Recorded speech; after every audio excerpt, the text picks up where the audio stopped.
How was I able to own a Ferrari in my 20s? It's the question I get asked the most, so today I'm going to explain exactly how I was able to achieve it and the steps and process that you may be able to do in order to get into one of those.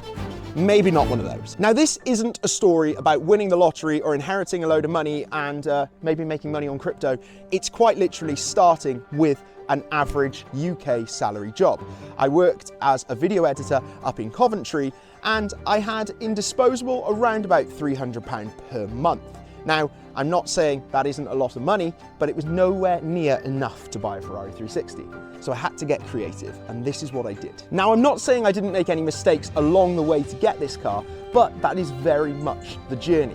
Now, stay till the very end because I'll explain exactly how I was able to achieve this car and also how much it cost me per month. My first job was in the automotive sector. It was good people, but not a glamorous job. I earned decent money, and by the time I paid rent, food and fuel for the week, I was left with about £300 per month. Now, like any aspiring car enthusiast, I started thinking, what could I spend my money on? And of course, that ended up looking like finance and, well, hopefully a sports car. I set my eyes on a V8 Vantage and, well, I nearly pulled the trigger. I would have been stretching myself and had no disposable left, but I thought it was a great idea. Now, if you're in this position, do not do it. I didn't, and I'm so glad I didn't. A lot of people speak about having 10% of your salary per year going towards your transport, which I think is accurate, but if you're into cars, I think you can get away with a little bit more. That being said, make sure you've covered your basics, you know your salary is going to pay every bill you've got, save for a rainy day, and then, hopefully, if you've got extra, I recommend you do it then. I realised at this point in time that the salary was always going to be the crunch point to stop me from getting my dream supercar. So I had to start thinking creatively.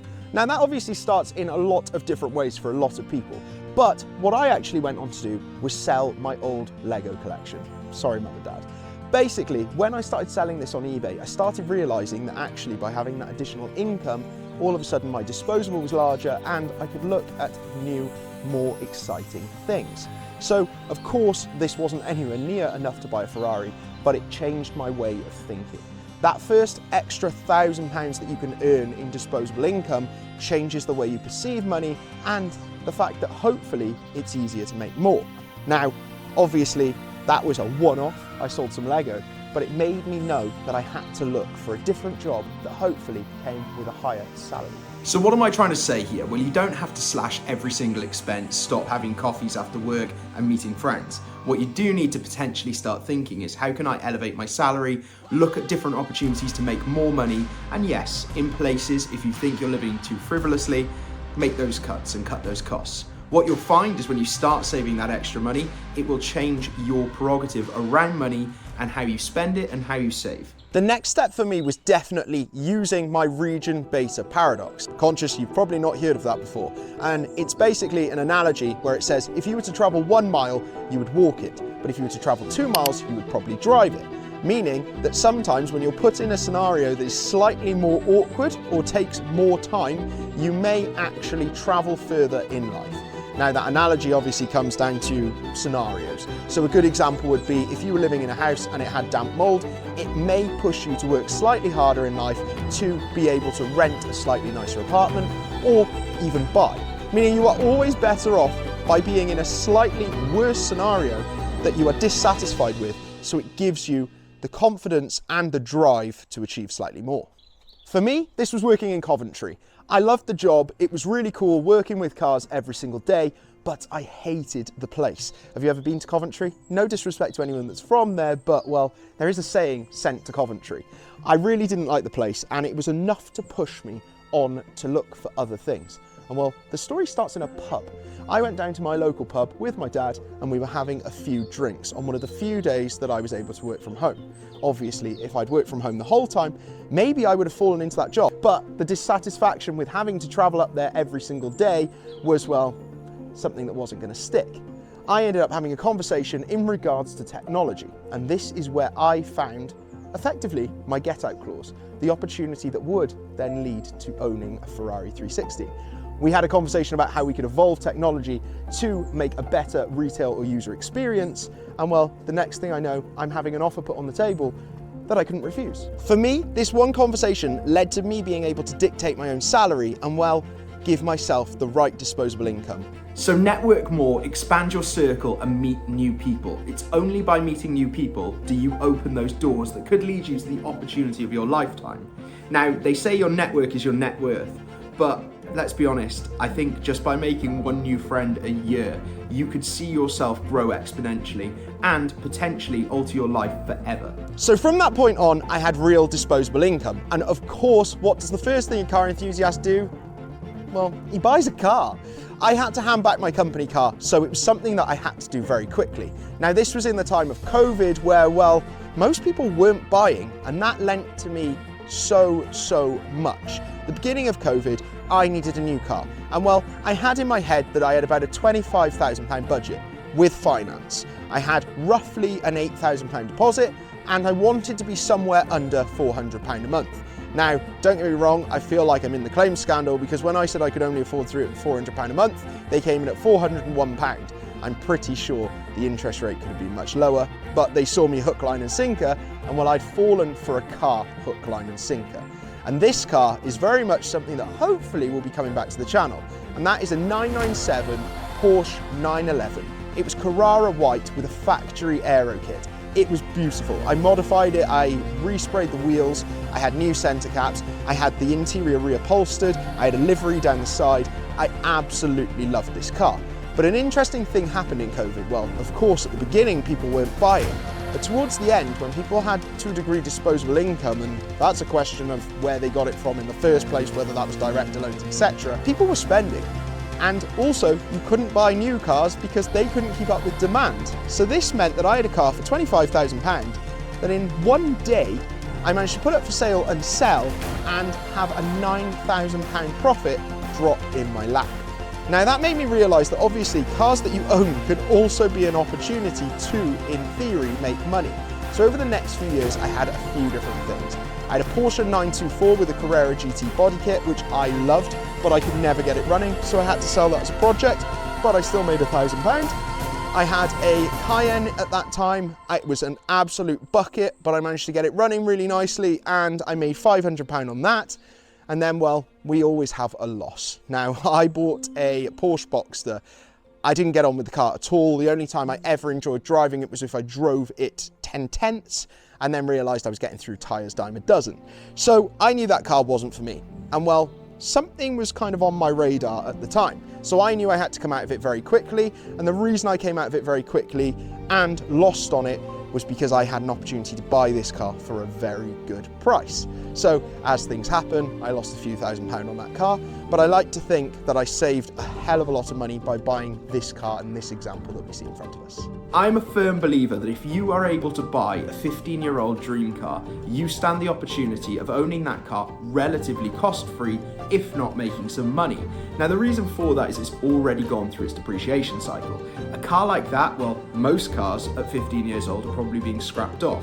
But when you talk about something so specialist, so pure, so powerful, so emotive, like an exotic car, well, those are the cars that a lot of teenagers grew up with on their wall, and 15 years later they may have made some money in industry, and what are they going to buy? They're going to buy the car they always wanted. So that's how I think you have the opportunity to buy a car you've always wanted and virtually lose no money. Well, unless something goes wrong like my 10k bill. But a thought that always goes through my head is that depreciation, 15 years, well, it's a sliding scale. So if you wanted to climb up through cars, there's the opportunity to go from something maybe a hot hatch of its era, own it for a year, sell it, potentially make some money, roll into something that is then coming into the 15-year mark, own it, sell it, and use these cars as a way of climbing the ladder, but also getting to enjoy that money at the same time. That's what I did with my Porsche 911, it's what I did with my Porsche 924, and, well, it's what I did with my Ferrari 360. Now the bit I didn't tell you about, and that's this Ferrari 360. It's not the first one I tried to buy, and I took a year looking. I scrawled every classified you can imagine, and well, I ended up with the car in front of me. And this is a key thing to talk about. Time is always your friend, and so is leverage. By looking, I ended up understanding the market inherently well. I knew what set kind of the good dictations, whether that was specification or whether that was mileage. And well, of course the car in front of me has higher mileage, and the reason I did that was because I was able to get the specification I wanted. Now, this wasn't the first car I tried to buy. I put a deposit down on a Ferrari 360 and I lost that. I don't recommend that anyone does that. You should either make sure it's a refundable deposit or don't put a bloody deposit down like I did. So after that, I knew what car I wanted. And in fact, over that time, I nearly even bought a Cat D car to get the right spec. It had a sunroof, which if you know Ferraris and 360s, sunroofs are mega rare. They're a removable panel in the roof, which is body color, that stows behind the seats and, well, gives you a Targa in a car they didn't produce a Targa of. So after all that time, I checked Car and Classic like any other day and I saw this car, a red Ferrari 360 with a gated manual that just looked gorgeous. I went to see it that next week, I saw the car and I fell in love. The owner wanted to sell it reasonably quickly. He didn't let on at this time as to why, but as conversations went on, I was able to say, look, this is how much I can afford for that Ferrari 360, and if you should accept, I can do that by the weekend. Now, I didn't realise, but that was the most important point in my leverage. This guy wanted a car. He'd seen a white Boxster Spider that he wanted. He'd actually put a refundable deposit on it, but he needed the Ferrari 360 gone because trade-in prices on these are horrendous. Like, genuinely, they'll try and offer you ridiculously low amounts. Check out my We Buy Any Car video to see what they offered for this car and the 458. But I needed to act quickly. So I spoke to him, conversations concluded, and he said, I'm not selling it to you, it's too cheap. Well, the next day I had a phone call and he was like, right, okay, if you do it by Friday, you can have the car for the amount that you've disclosed. So that was perfect. I was buying the car. But then realization set in that I didn't have the full lump sum and I needed finance. And how do you get finance on a car that's privately sold within less than a week? And that's where I found what I would say is genuinely a really good loophole surrounding finance, and I took a personal loan. So the nice bit about that is there is technically no finance on the car. I have taken it personally, and it was able to get me into this car at a much lower finance rate. At the time, finance rates were around about the 11%, and I pay, I believe, around the 5% interest rate on this car. Your timing and flexibility can open up opportunities you may never have thought possible. An example of that is most people don't actually buy supercars in the winter, mostly because when do you see a Ferrari driving around in the snow? A good example of this is I was looking at a Porsche Cayman GT4 in January and it was going for around about the £44,000 mark. Well, give it 6 months and we're into June, July, that car's going for £55,000. By buying in a time where people don't want to spend or part with their money, it allows you to have bigger opportunities. Now, those opportunities could be taken away because you don't have the money at that time. And well, I do believe finance could be your friend in the right ways. Making sure obviously you're buying a good car means that hopefully your money's quite safe in it. But a PCP or a HP might allow you to get into that car much quicker than you think. So it's always worth checking the avenues. Worth saying, it's not financial advice, but it's what worked for me. And that's why I've got a personal loan on my Ferrari 360. And that's how it happened. That's how I ended up with a red V8 Ferrari 360 in my 20s. Now, this wasn't luck. It was strategy, sacrifice, and timing which led to owning this car. From selling Lego kits to flipping cars, every step got me slightly closer, stacking the odds in my favor. Now, being flexible with finance obviously helped, and well, it led to that being a reality. So what can you take from this journey? Well, to me, it's make sure your basics are covered and make sure you're buying a good car. Make sure you have the real disposable income to do so. And if you don't, there are opportunities out there to make more money. And further to that, make sure that discomfort fuels you further so that you take on opportunities that once you might not have ever taken. And then, of course, be flexible on finance. I don't think it's a bad thing to finance a car like this.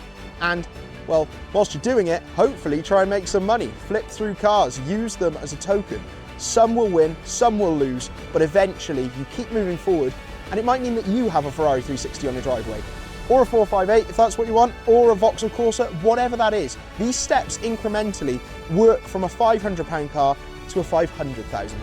And the number that you probably all have waited to hear is how much I pay on finance for this Ferrari 360 every single month. Now, as I mentioned, it was a personal loan, and well, it cost me £272.09 every single month. The mad thing for me there is that's actually very similar money to a mid-spec hatchback, and well, it's a Ferrari. And the best thing about that is I didn't just buy the Ferrari, I drove it. I did 22,000 miles in 3 years, which for a Ferrari is major mileage. So one of the key things in that is I actually learned what it's like to own a supercar. Now, if you want to learn more about that and see the trials and tribulations that came with that, check out this video over here, and well, I'll see you all soon. So bye-bye.